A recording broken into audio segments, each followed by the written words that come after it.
નમસ્કાર વિદ્યાર્થી મિત્રો, હું પટેલ સંજય કુમાર ડી, ભારતીય વિદ્યાલય કમાણા. વિદ્યાર્થી મિત્રો, તમારા માટે આજે હું સરસ મજાનો ધોરણ 9ની અંદર હિન્દી વિષયમાં વિડીયો લઈને આવ્યો છું.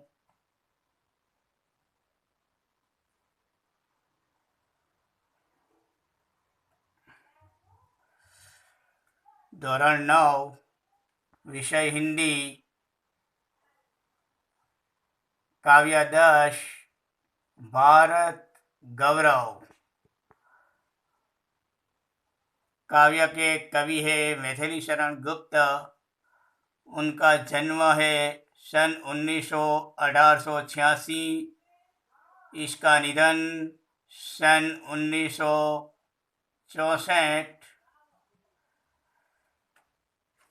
राष्ट्रकवि मैथिली शरण गुप्त का जीवन परिचय हम देखेंगे. बाल्यावस्था से ही कविता में उनकी बहुत रुचि थी. मैथिली शरण गुप्त का जन्म झांसी जिले के चिरगांव में हुआ था.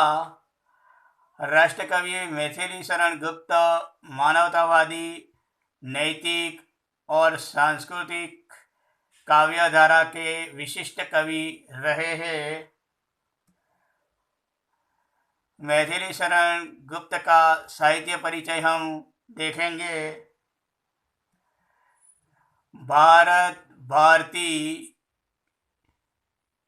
जयद्रथ गुरुकुल, पंचवटी, साकेत, यशोधरा और जय भारत मशहूर काव्य संग्रह, चंद्रहास और तिलोत्तमा जैसे नाटक का लेखन उन्होंने किया है. हिंदी साहित्य एवं शिक्षा के क्षेत्र में उनका अनुपम योगदान रहा है. 1954 में पद्म भूषण की उपाधि से उनको अलंकृत किया गया था. अब हम काव्य की समझूती देखेंगे. पहली काव्य पंक्ति है, वो लोक का गौरव. वो लोक का गौरव, प्रकृति का पुण्य लीला स्थल कहाँ. फैला मनोहर गिरी, हिमालय और गंगा जल कहाँ. संपूर्ण देशों से अधिक जिस देश का उत्कर्ष है, उसका की जो ऋषि भूमि है, वह कौन है, भारत वर्ष है. गुप्त जी ने प्रथम पंक्ति में कहा है कि भूलोक का गौरव यानी कि पृथ्वी पे बसा हुआ संसार, प्रकृति की पुण्य लीला पाने की पवित्र क्रीड़ा भूमि है. मनोहर यानी कि मन को हरने वाला. हिमालय, गंगा जल जैसी पवित्र नदी भी यहाँ भारत देश में बहती है. दुनिया के सभी देशों से अधिक सर्वश्रेष्ठ, उत्कृष्ट, उन्नति वाला देश कौन सा है, तो कवि कहते हैं कि वह भारत भूमि है, भारत देश है, जहाँ ऋषि बसते हैं, वह अपना भारत देश है. गुप्त जी ने यहाँ बहुत अच्छी बात की है कि भारत प्रकृति का पुण्य लीला स्थल है, मन को हरने वाला मनोहर हिमालय यहाँ है, पवित्र गंगा नदी यहाँ बहती है, भारत ही ऋषियों की पावन भूमि है. यह है अपना भारतवर्ष यानी कि अपनी भारत भूमि. हाँ, वृद्ध भारत वर्ष ही संसार का सिरमौर है. ऐसा पुरातन देश कोई विश्व में क्या और है. भगवान की भवभूतियों का यह प्रथम भंडार है. विधि ने किया नर सृष्टि का पहला यही विस्तार है. दूसरी पंक्ति में गुप्त जी कहते हैं कि हाँ, भारत ही संसार का सिरमौर है. सिरमौर यानी कि सर्वश्रेष्ठ है। यह प्राचीन देश है, पुराना देश है, और अन्य देश भी प्राचीन देशों में से यह भारत देश एक है।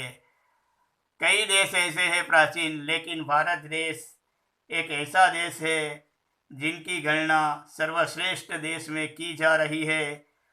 दूसरा, ऐसा कोई देश नहीं है कि जहां भगवान की बनाई हुई भवभूतियों का सबसे पहला भंडार वह भारत देश ही है। विधि यानी कि सृष्टि की रचना करने वाला ब्रह्मा ने मानव सृष्टि का सबसे पहला निर्माण भारत की धरती पर ही किया है। इसलिए भारत सर्वश्रेष्ठ देश है।